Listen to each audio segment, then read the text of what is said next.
somehow up into Russia to support them.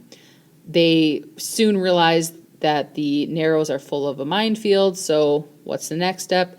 They need to land a Marine Expeditionary Force, or MEF, on the ground here in the Gallipoli Peninsula, and then have those men work their way through and open up the peninsula. Most of the fighters in this particular campaign are actually Australian fighters. It ends up being a disaster in that they are basically landed here. They are surprised by how powerful the enemy is in this location. They end up having to fight many more forces than they were told existed, and the conditions are incredibly rough, and you have guys that end up getting sick. They die from dehydration, they lack of food, and they essentially get stranded on this peninsula and eventually have to be taken out 8 months later. So this is a disaster for the Allied forces, and obviously they do not accomplish their objective of trying to open up a path for supplies to Russia. I've mentioned that this was a war that involved different colonial holdings and maybe some groups that were outside of traditional Europe. You have a situation in the Middle East in which you have different occupying forces there that are also involved in the war. So here's a picture of the Turkish cavalry that existed in Palestine, and you're going to have some different disputes in the Middle East as well. One of the most interesting stories to come out of World War I is the Arab Revolt. And a lot of you don't realize, but the Arab Peninsula was actually under the control of the Ottoman Empire, or Turkey as we would call it nowadays. And the princes of the Arabian Peninsula viewed this as a good time to perhaps rebel against the Ottoman Empire control, since the Ottoman Turks were busy with the war. And so they wanted to try to get their independence. This movement is partially led by the man you see on the left, T.E. Lawrence, better known as Lawrence of Arabia, who was actually a British archaeologist who fell in love with the Arabian Peninsula and basically wanted to help their cause. Lawrence of Arabia will work with Prince Faisal of the Arabian Peninsula to ultimately help the Arabian Peninsula get its independence. And then this does involve some actual conflict between the Ottoman Turks and different Arabian forces. But ultimately they are successful and they're able to get their independence and be recognized as an independent peninsula at the Treaty of Versailles meetings in 1918 into 1919. And then, of course, meanwhile, what's going on with Russia throughout this? Things aren't great. Their Tsar Nicholas there on the left is technically spending a lot of time on the Eastern Front trying to help out with the war effort, but things are not going well for Russia. They're losing quite a bit of men.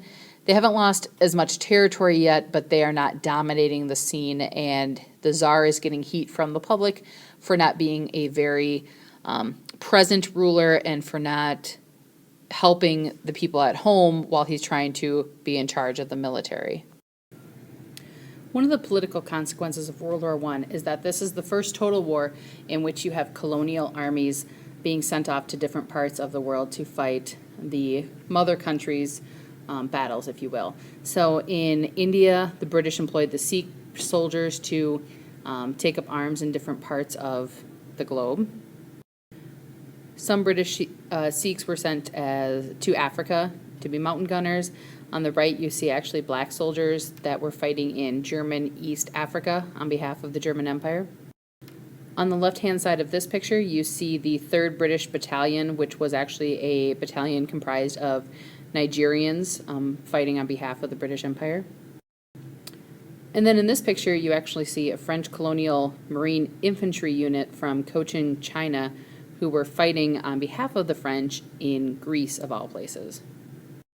When we talk about the economic causes and really consequences of World War I, one of the biggest elements is certainly the idea that this is really a war of the Industrial Revolution because of all the new technology that is created courtesy of the Second Industrial Revolution, and therefore all that technology is used on the war front for really good and bad. Certainly we see in the next few slides more of the negative side and negative impact of the Industrial Revolution. There will be a variety of new tanks that come into battle formations, and this is the French Renault tank. Here is a British tank that is clearly having a bit of a bad day on the front. Notice, by the way, that this is very typical scenery for the battlefront. Incredibly muddy. Once you get into the rainy season, there's nothing to kind of hold things in place, so there's just mud and runoff all over the place. The German technology that was probably most infamous during this time was the German U-boats, and you can kind of see how they were used, particularly in regards to circling around the UK and trying to blockade the UK from getting any supplies. You might also remember that it's the use of U-boats firing against merchant ships and civilian ships that eventually causes us to get involved in the war, because Germany will not stop hurting civilians and pretty much taking out any ship that comes into their waters that they're patrolling. On the left-hand side, you see a map that shows all the ships that were sunk by U-boats between September of 1916 into the spring of 1917, so really a 6-month period. All those little dots are ships that were sunk. And then on the right, you see from May of 1917 into January of 1918, even more. And the U.S. had tried to plead several times to get them to be restricted or to give warning to make sure civilians weren't involved. And as we get closer to being drawn into the war, the Germans don't really care about that and pretty much give a warning and then fire and sink the ship. And so be it if there were people on board. This is the first time that airplanes are used in combat, and so you'll see a variety of planes produced, some of course in the United States as well, and then we also get the rise of famous pilots. So here's some of the flying aces of World War I. The most prominent one would be down here in the bottom right, and that would be the guy that was nicknamed the Red Baron. Never really sure why there's a pizza named after him, but if you remember Charlie Brown and Snoopy, Snoopy was always trying to fight the Red Baron on top of his doghouse. And of course the big U.S. flying ace was Eddie Rickenbacker. Just a picture of the U.S. aircraft plant, the Curtis Martin one. So this is World War I. You can kind of see the production that we have at this point and where we are. And think about kind of the images you've seen of World War II planes. So workshop and factories changed a little bit in the First to Second World War. You might wonder why the Zeppelin was so beneficial to conflict and how something that essentially looks like a balloon is a good idea, but basically it was used for high-level bombing campaigns. It could go up so high in the altitude and it was hard to shoot down, and it could be used for scouting missions. And of course there could be planes that were attached to the bottom of it that could be released. The biggest thing obviously is that it's highly flammable, as some of you know. This is the first war in which you have the use of grenade launchers and flamethrowers, which were particularly beneficial when they were trying to clear out trenches. And then you have the machine gun on the bottom right, and you might wonder what are those guys wearing, and those are gas masks, because probably the weapon that you most think of when you think of World War I would be poison gas.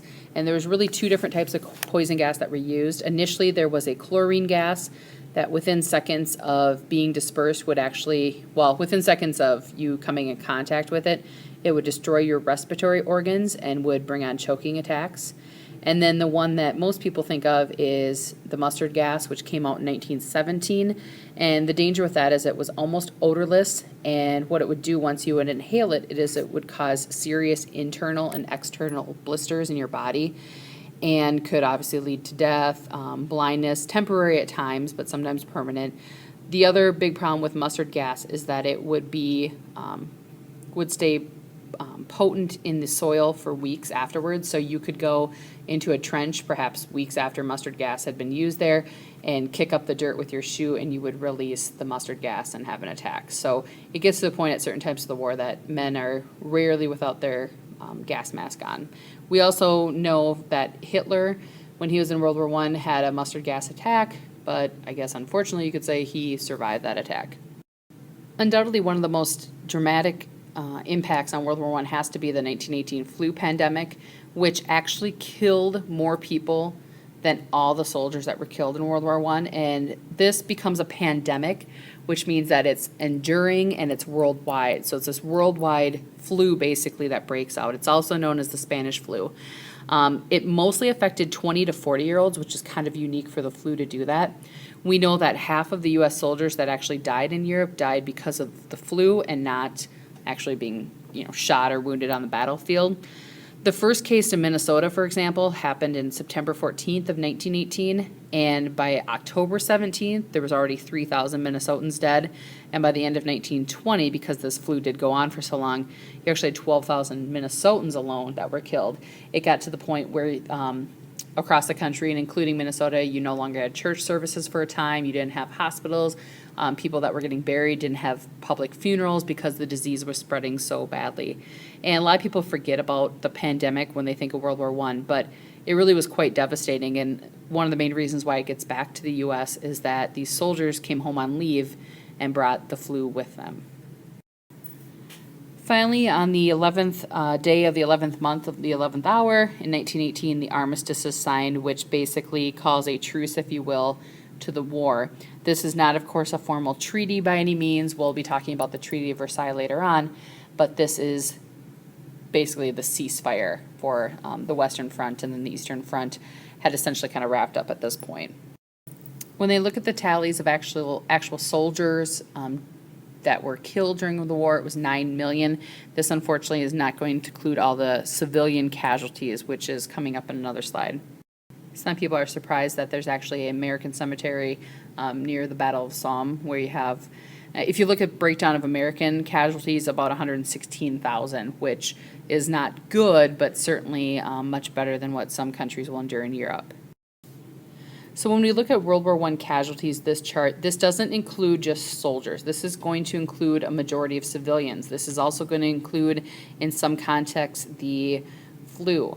So when a person asks you, what are the social implications or consequences of World War I, look at this casualty count. I mean, these are millions upon millions of people in Europe and the U.S. that no longer exist. And what does that do to an economy? What does that do to your workforce? What does that do to the psychological impact? We know that World War I introduces us really to the first cases of what we call shell shock, which nowadays we call post-traumatic stress disorder. And you have a generation of men that are coming back with things like this or are severely wounded. So what does that ultimately do to a society and the economy? And how do you recover from that? We are used to kind of the glory of post-World War II, but Europe, it's going to be a much different story. They have high unemployment afterwards, quite a bit of destruction. They have to rebuild some of their cities. You have disease that's still rampant. It really is going to take them about a decade and a half to climb out of the hole that World War I created. One last incident that is certainly worth mentioning is rarely actually mentioned in a lot of textbooks, and that's the Turkish genocide against the Armenians. In fact, this is really not until recently Turkey has actually acknowledged in some capacity that this occurred, and this certainly might be a topic that you could be interested in for your project. After the war wraps up, there is the discovery of mass graves in parts of Turkey and Armenia. And what happened is the Turkish government did not like the Armenian minority group, and they basically worked to exterminate them. The Turks, for decades, will argue that this simply did not happen. They were not responsible. But if you look at the population statistics in the 1914 column, these were all different districts in Turkey that had large numbers of Armenians. And then look at the populations to the right in 1922. Turks will say, oh, they moved. But if you look, for example, at the district of Van, really, 197,000 people down to 500. Don't think that many people moved. And certainly when they start to discover these mass graves, and they are still uncovering these mass graves, they start to realize truly what happened and what was going on. Turkey is never brought up on charges for this. There's no punishment. And certainly this does lend itself to inspire some individuals in the future to believe that you can wipe out a population and no one is ever going to find out about it, no one's going to stop you. So this is certainly one of those horrors to come.